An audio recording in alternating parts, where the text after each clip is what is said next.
Mitchell has his head up, takes the feet. Oh, my! Donovan! Get that weak stuff out of here!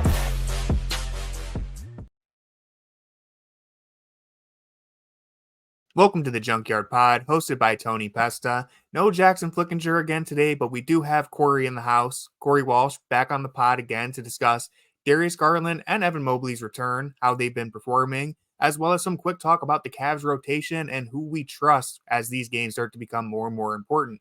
You can find all of our work online in the description below. And if you want to be in our Twitter group chat, all you have to do is subscribe on either YouTube, Spotify, or Apple, send me proof, and I'll get you added. But Corey, let's start here. Darius Garland has had a difficult season, to put it lightly. What have you seen from him since returning to the action, and what changes do you want to see him make to his game? I feel like the positives that we've seen since he returned, which I feel like it will be hard for some to look past the negatives, but the positives have at least been he started the season looking very turnover prone. He was making sloppy decisions, which when they first were occurring, the common thought was, well, this is the start of the season. They're ramping up. They're figuring new things out on offense. This should all level out in due time. It did not level out. It continued up until he fractured his jaw, and then which you thought that would be a great way for him to kind of mentally reset and kind of observe the offense, see how he could find a way to fit in himself. And he has, turnover-wise. They have gone down immensely, I would say, from where they were before. There's not as many sloppy. It seems like he's putting too much flash on passes. He seems like he's understanding the flow of the offense, where players are going to be, and he's finding players. It feels frequently, especially in this last game against oh my God, now I'm blanking on who they played. The Sixers. The Sixers. Oh my God. I almost blanked because you blanked. I was like, oh my God. Yeah, against the Sixers, you definitely saw he just looked more comfortable, at least passing wise. The shot is still something that I feel like isn't falling at the rate we're accustomed to. And overall, I feel like, not to make like the cliche LeBron tweet reference, but it feels like he's kind of fitting out of the offense still more than he's necessarily fitting in. And I feel like that's understandable because I sit and think about why that would possibly be. And it's because he was kind of the center of the offense for years. And now the way that this offense is operated, it doesn't need him to be that. It would benefit if he can be a supporting player, but still play at the same level. It's not telling him to tone down anything, but he doesn't have to like put the team on his back offensively because it has so many other players that can contribute in many different ways, especially from an MVP Donovan Mitchell season that we're seeing a case, I think, where I think he's getting back into the game physically, but mentally it seems like sometimes he can check out of the game, and we just need to figure out ways to allow him to stay engaged. Yeah, that's a really good point. I think when like the last two seasons, the year before Donovan was here, and then even with Donovan, the offense was very like Darius Garland's on ball, creating basically everything. And even that first year with Donovan, it was like, well, they just kind of took turns. It's like, okay, Darius, it's your turn to create everything. Now, Donovan, it's your turn. It was a little bit of back and forth. And now that really once he went out of the lineup with that injury and the Cavs discovered this new play style, which really they were trying to play with all year, they just finally came into fruition where they're passing the ball more. Donovan is very much leading the show, but it's not like he's not just dominating the ball and dribbling the air out of it. There's more ball movement. Everyone's involved. And I think Darius is still finding a way to get himself adjusted into that situation. I think earlier in the season, the biggest issue for me all year has been his turnovers. They've just been so out of character for a guy who really like the two things that Darius Garland does well is he shoots the ball really efficiently and he's an efficient playmaker. And he wasn't that to start the year at all. He was shooting poorly and he was turning the ball over way higher than we would normally expect him to. Since returning from his injury, the turnovers have been cut in half. I think he's only turning it over about twice a game. Granted, he's playing fewer minutes as he gets ramped back up and into the swing of things, but the turnovers have looked better. He's not making these like, it almost felt like he was thinking too much, whether it's overpassing or just dribbling into trouble with no exit strategy. He started to feel like he's more of a natural part of the offense now and making natural decisions, which we come to expect from him because of how good he was 2 years ago, or the last 2 years, I mean. And I do think that when a guy's coming back from an injury, I tweeted about this, but I think we just assume like, oh, well, he's back on the floor, so that must mean he's gonna automatically be himself again. Like it's important to remember, I've said this plenty of times too, but like athletes are humans. They're not like machines. Just because he averaged a certain amount of numbers last year doesn't mean he's just gonna do that every time he's on the floor. He's gonna go through slumps, and I think he's playing a little bit out of sorts at times. Those turnovers are the biggest indicator of it to me, but he's managed to get those under control. He's still not shooting the ball too well yet, but I do think, I hope at least, that Darius is going to find his stride. And so what do you think? What changes do you want to see him make? I think it's weird to see him struggle because this offense would benefit from, like, he would benefit from this style of offense because he is so good at finding players and this is such a pass oriented style. I wish he would be more engaged offensively at times. I was telling Tony before the pod started, I feel like at times you kind of see the James Harden approach to offense where if he's out of the, like, if he's not involved in the play whatsoever, like he's not the swing pass or anything, you kind of see him stand a little further back from the 3-point line, kind of like a soft reset for the offense. But sometimes the offense doesn't need a soft reset. They're in a flow of a set, and you see Darius just not either moving to a spot or he just kind of seems checked out, which you don't really, I'm not Darius Garland, so I don't know if that's necessarily what he's thinking or he's just like trying to kind of figure his way out as he goes along. I think the worst thing that's happened to Darius in this offense is simply that Mobley has looked fantastic in his return, and we're going to talk about that in a little bit. But I feel like there has to be some level of, well, Mobley's thriving, and offensively, Darius has way more in his bag that he could contribute to this offense that Mobley should be doing. But I think the difference is Mobley has adapted to the offense and is benefiting from the style, and Darius, I feel like, is still kind of playing in the previous offensive set just because, like you said, he's getting plopped into a system that has already been well running. And it's like, hey, kind of learn on the fly, because in the regular season, there's not a lot of practices either. So this is like kind of it for him. Game to game is his only instances of truly trying to understand the way the offense works. I think the hierarchy is not like it was last year.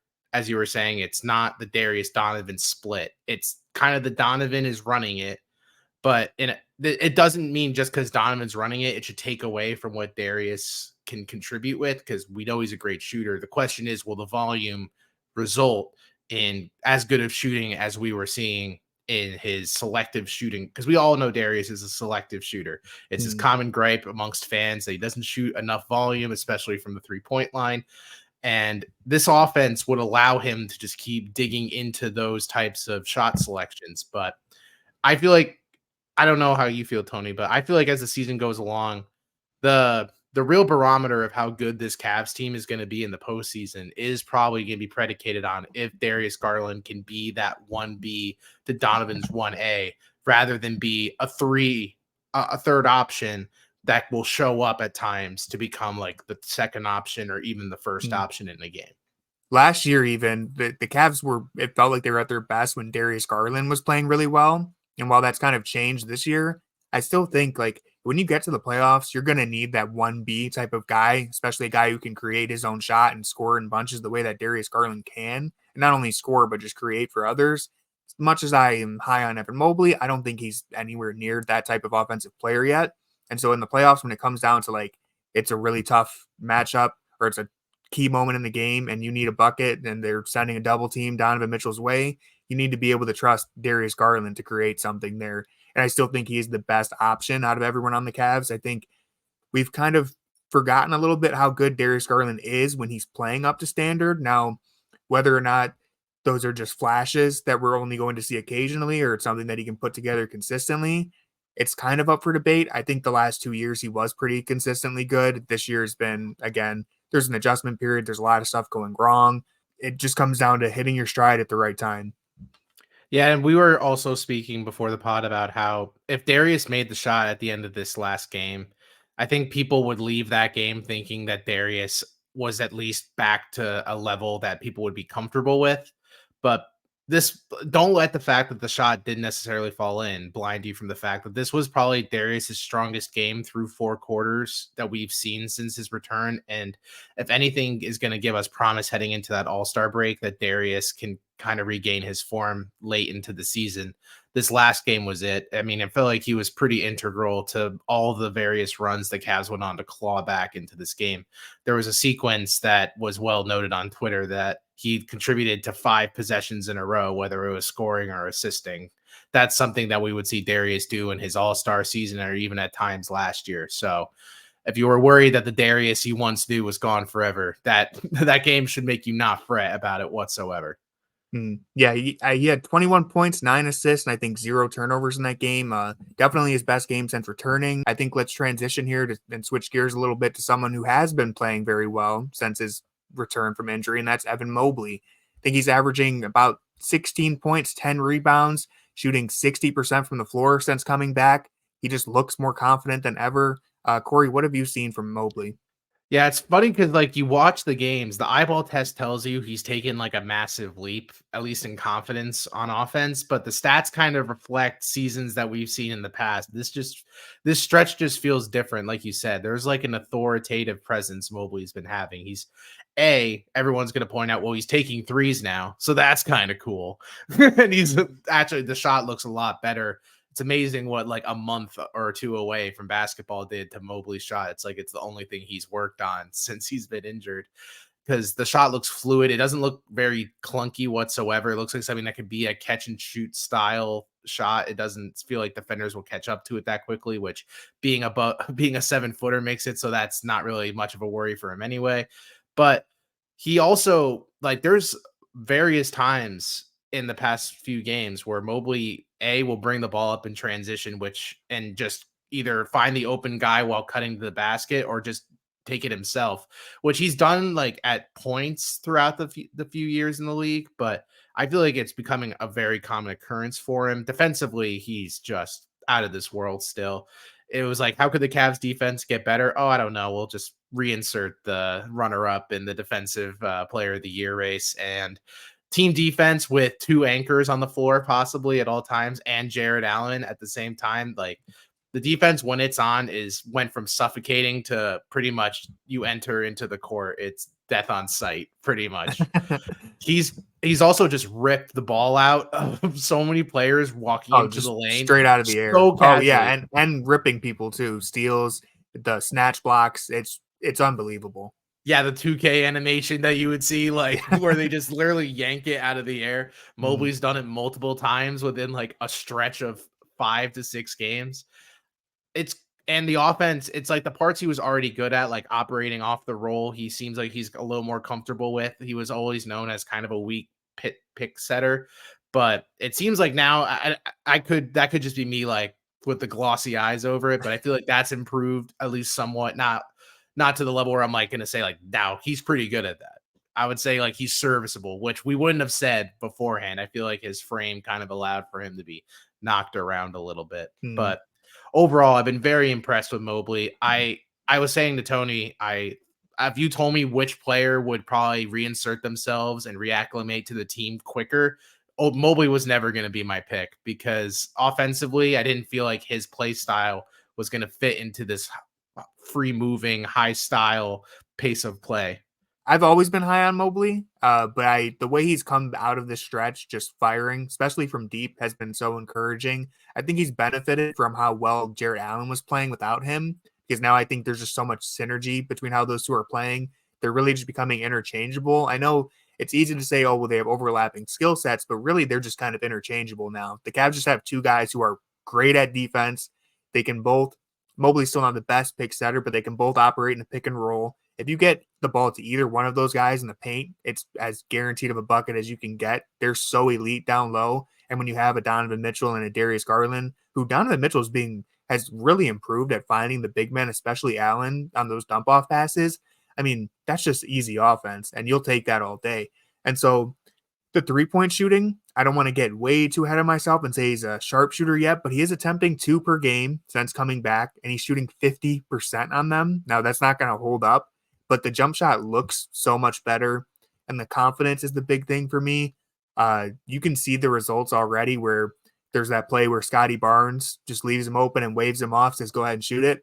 Mobley takes it. It's an above the break three, too. It's not like a corner three. It's one that he took with some confidence. He nails it.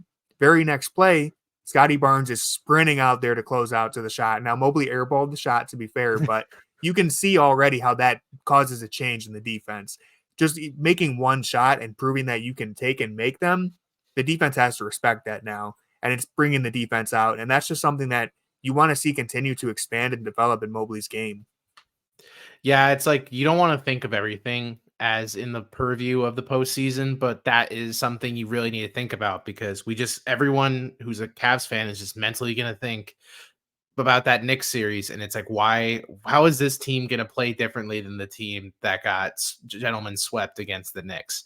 And it's like, well, now it seems like a Mobley at least is aggressive offensively enough where he's going to take those types of shots. Defenses are going to have to stay tighter to the perimeter and respect those types of movements and don't feel like the defense just turns into a box on the inside, because that's really what it turned into. It was like Darius and Donovan and two non-shooters on the floor pretty much at all times, whether it was Jarrett, Mobley, or Okoro. And then you have a gambler as the third spot where you're like, I hope Jetty hits tonight. If Jetty doesn't hit tonight, welp, yikes. Karis LeVert, I hope he hits. Karis did have a decent series, but it wasn't enough to like warrant two non-shooters being on the floor still. So as long as we can get a sets going out there where Mobley is going to at least be as aggressive offensively as he's being now, he doesn't need to necessarily even like make the shots. It's all the mentality difference, like you were saying, just having that type of mind, knowing that the guy is going to possibly shoot it is going to be on the defender's mind versus I'll let him shoot it because the odds of him not shooting it are so low. Yeah, and even if like Mobley returns to being like a 30% three-point shooter or whatever it is, like just taking that shot, even if the game plan is, hey, we're going to let him take that, just basketball nature, there's going to be guys who close out because it's just, oh, the guy's taking a shot next to me. And that opens the floor for everybody. It causes miscommunications and defensive breakdowns. And it's not something that I think is going to be like a staple of his game anytime soon, but just these small steps are really encouraging.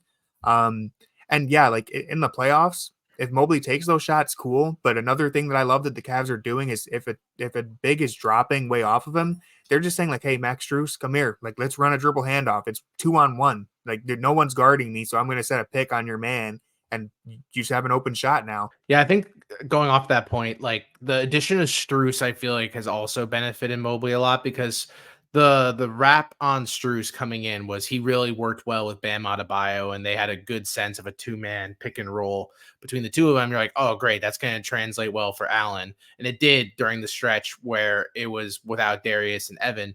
But now with Evan in the fold too, where you're kind of seeing how many good ball handlers the Cavs have. There's a lot of good passers on this team that understand how to operate pick and rolls or how to look for cutters to the basket. I feel like, I mean, the stats speak for themselves. There's games where it's only like 8 converted field goals are non-assisted. This team is passing the ball constantly to each other. And that type of offense really benefits bigs because there's so much movement that they'll find themselves in open lanes right to the basket for either alley-oops or just turn around hook shots that we've seen many times throughout this small stretch of games. This is a bigs level of offense. It's like a modern big style. It doesn't have to, I feel like points generated last year and years prior for the Cavs were like, all right, if Evan or Jarrett are going to score, it's going to be solely off of pick and rolls, or it's just going to be offensive rebound putbacks. And that's it. And this offense has expanded so much and it's filled with so many smart basketball players that are capable of making these passes that everyone benefits, and the bigs benefit the most because their job is basically handed to them in this offense. Yeah, I really haven't seen any issues with the spacing this year when Allen and Mobley are out there. Like there's been moments where the offense looks stagnant, but I don't think it's ever been because you have Mobley and Allen out there and the spacing is bad. I think it's just stagnant. They're not passing the ball really. When they do pass the ball and move it around, it's like they're generating good looks, and they have been all season, even during that early stretch when the offense looked worse. they were generating like some of the highest quality shots in the NBA when you looked at the charts and the stats, which like I know no one wants to look at graphs when we talk about basketball, but they were generating really open looks. Yeah, no, I think if this trajectory for the offense stays the same, I think this at least pushes the Allen Mobley fit argument back another year. I feel like people were kind of thinking this was like the make or break season for the pairing. They're like, if it doesn't work this season, it's not going to work ever. So just kind of hit the sell button on Jarrett and just sell him to the highest bidder. But we're kind of seeing with this offense that there are outlets for them to work. And it's just smart to have 4 players that are almost interchangeable between Darius, Donovan, Evan, and Jarrett. Like we said a few pods ago, that it was like, it's crazy that they just have 2 players on the floor at the same time that don't change the offense. Like teams find that their starting and bench units, they have to switch offensive sets all the time because starting players start for a reason. Their skill sets are usually much more vast and more talented than the bench units. But I feel like this starting lineup and the bench unit, they almost play interchangeably, and they can kind of match any defensive sets and still run their normal offense. It's truly a wild season to kind of take in, especially considering where we were like 2 months in. Yeah, everything has changed. And I think that's a natural way to finish this out and talk about the Cavs' ever expanding rotation, because heading into the year, I don't think we would have expected Dean Wade, Sam Merrill, Tristan Thompson to be as important as they had been throughout the year. And so the Cavs have been running this kind of 10-man rotation, but something is bound to change as the games become more and more important. You're not going to play 10 guys in every playoff game. I'd be surprised if JB did that very often, unless it's like a blowout and we get some Craig Porter Jr. minutes, who knows? But overall, I would say they're probably going to have to whittle this down to 8 or maybe even 9 people in the playoffs, which even 9 is pushing it. So I think we agree on the starting 5, but let's talk about the bench and who are those 3 guys that you trust coming off of the bench in a playoff series? That this is really just a test of your shares on on your players. This is gonna be tough for Tony. He has a lot of we're evaluating the market right now. Yeah. Market watch live edition, stock up. Obviously, I feel like we both would agree that Karras is going to be probably the first person that comes off. So then it becomes, who are the 2 that you want to choose? I feel like it's tricky because like every single player from like that point onward on the bench, you can make arguments why they would fit into playoff rotations and why they wouldn't. Like I would like to say Isaac Okoro would be my second player I would like off the bench. Obviously, his defense speaks for itself. Offensively, he's grown a ton. We're seeing situations where he will shoot confidently and convert on those shot attempts, but B, we're seeing him display his offensive intelligence, especially in the passing lanes. Like we're seeing him run pick and rolls. We're seeing him find open guys. We're seeing him read defenses accurately. I think of that sequence. I can't remember the game exactly, but he was almost double teamed. The defender shrugged off and he saw the lane clearly open to the basket and just from the perimeter just ran in and aggressively took it to the rack. And that was something that I feel like normally when Okoro sees a face double initially, he would have probably froze and then like immediately tried to look out. But if we see this type of level of confidence from Okoro, then I think that the argument of past seasons where we let him have run in the first 2 games, JB sees that defenses don't look at him and then just takes the hook on him because it's not really worth it unless it's a defensive only possession at the end of the game, then he should be the second person you see. I don't think Tristan's going to get the light of day. God knows what he's going to look like after coming off of his magic serum. Not feeling great about it. Yeah. Not feeling great about it, let me tell you. So I would like to think that the person that would take that spot is Dean, mostly because if I'm not going to just say the metrics speak for themselves because, you know, his per 36 is pretty much putting him in the Hall of Fame at this point. Off the charts. Yeah. Plus or minus Hall of Fame. But yeah, no, because the 2-way play is so important in the playoffs. Karras is kind of giving you at like good 2-way play. His defense has really stepped up in past few seasons. Okoro's offense has stepped up. Dean's defense to me stands out more than his offense has, especially in this type of defense, team-oriented defensive style the Cavs are running. He is thriving in it. He's looking good. And he's converting on the shots. I didn't feel like the issue with Dean last year was that he wasn't taking them. It's that he would, but they just weren't falling. And then it's like, well, if you're just going to not contribute offensively, doesn't matter how well the defense is going for you, Dean.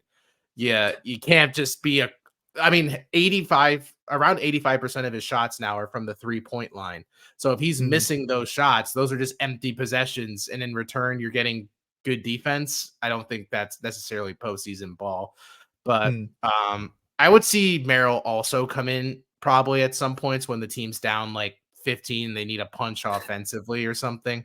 That would be I don't think Niang's going to play. And I know everyone probably agrees. I think we all are kind of seeing it in real time. That's like, maybe George doesn't have what we need for a postseason run. And I kind of was thinking before we recorded this podcast, I know that Niang offensively is integral to some of the offensive like explosions we've had over this stretch of games, but I kind of would wonder if Cedi Osman would contribute more to this type of team in the postseason.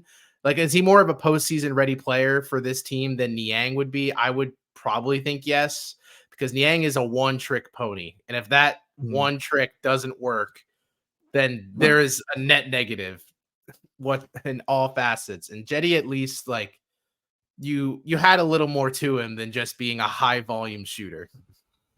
Yeah, I think with Cedi, like, he still absolutely fits this roster if he's in like what we're talking about, like that last spot in the rotation. Like, he would have been perfect in that place. Even against the Knicks, like if he was playing like regular 7th, 8th man minutes in that series, I'd be like, hey, Cedi's probably a pretty good fit for that. It was just, I mean, they had to give him up in order to get Strus. No, yeah. So it's like, because people still hold on to Cedi, and I do too. I think he would have been great on this team. It's just like, they kind of had to make the move with Niang. It's unfortunate because I think I was arguing about this yesterday. Last summer, it made sense to add Niang at the price we did too. He's only making $8 million a year.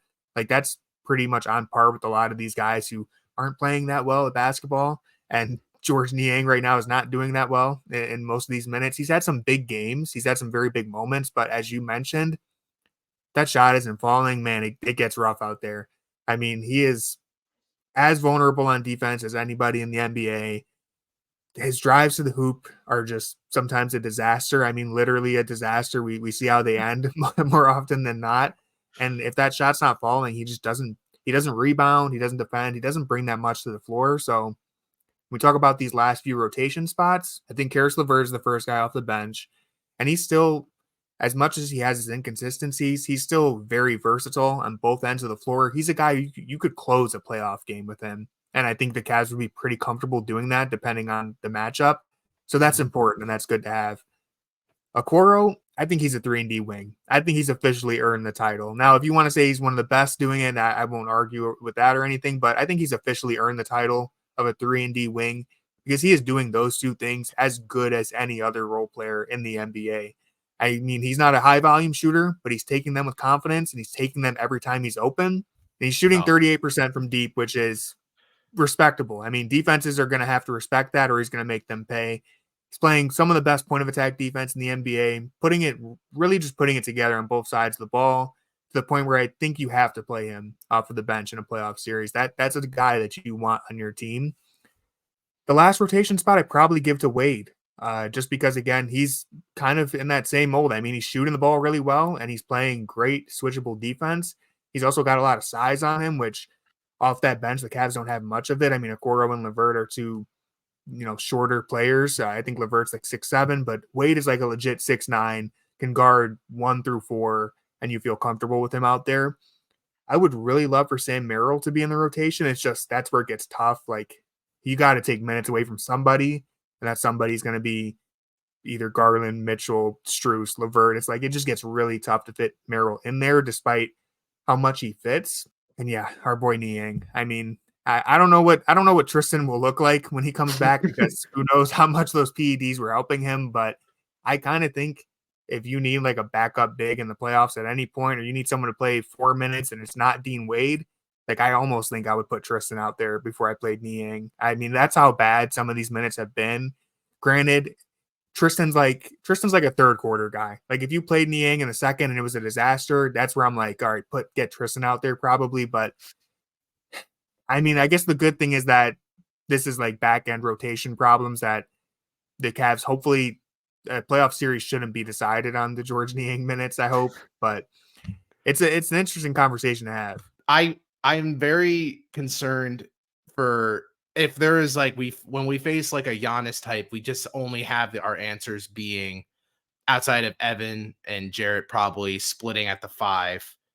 We don't really have a nailed in third option. If a Tristan doesn't look good off the PEDs, that's a bad situation for the Cavs to be in. He becomes unplayable basically.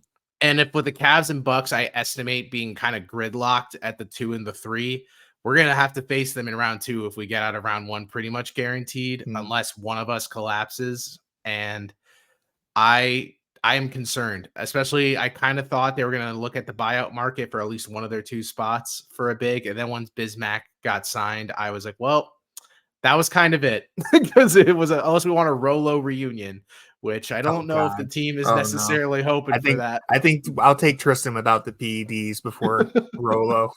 Before Rolo with PEDs. Rolo, can we exchange? And yeah, no.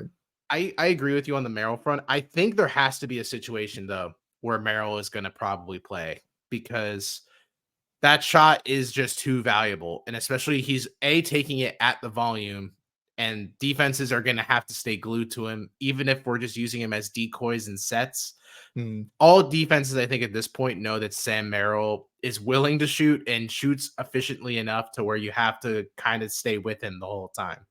So maybe there's situations, like you said, where whether it's Karras or Strus, or even maybe times when Donovan's on the bench, they would throw him in, just kind of giving the defenses a different look. But I would be shocked if we went through a whole postseason and Sam Merrill's minutes were all of the junk minutes at the end of the game. Like, I think he has to play some kind of role. It's just he provides too much of an important skill. Like, if we're thinking like a playoff series and you're staggering Garland and Mitchell that entire time, and you go to like a bench unit of like Donovan Mitchell's playing point guard now, stylistically, I would rather have Merrill at shooting guard next to him than LeVert. But it's just like, I don't think JB is going to do that. And it's kind of fair because LeVert is just the much better all-around player. Yeah. Merrill just fits so much better. I mean, his ability to shoot the ball is just, it's unreal. It's instant offense. Even just as a decoy, he's out there and things are just moving smoother. Like, it just looks better. But again, when it comes down to a playoff series, I think understandably JB is going to have to trust Caris LeVert more often than not. That doesn't mean Merrill won't get his chances. And if he's lighting it up, he's going to stay out there, I'd assume. But it's just an unfortunate dilemma for Sam because he fits so well with this team. It's just there's guys who are better than him at other things who are probably going to take priority. And again, when you get to the playoffs, it's just really hard to play more than 8 guys. When you expand to 9 or even 10, like, it's just really tough, especially with how talented the Cavs backcourt is and how much competition there is there. I think that's going to do it for this episode of the Junkyard Pod. I want to thank everyone for tuning in. If you want to be in our Twitter group chat, all you have to do is subscribe, send me proof, and I'll get you added, and go Cavs. Hi, Brian.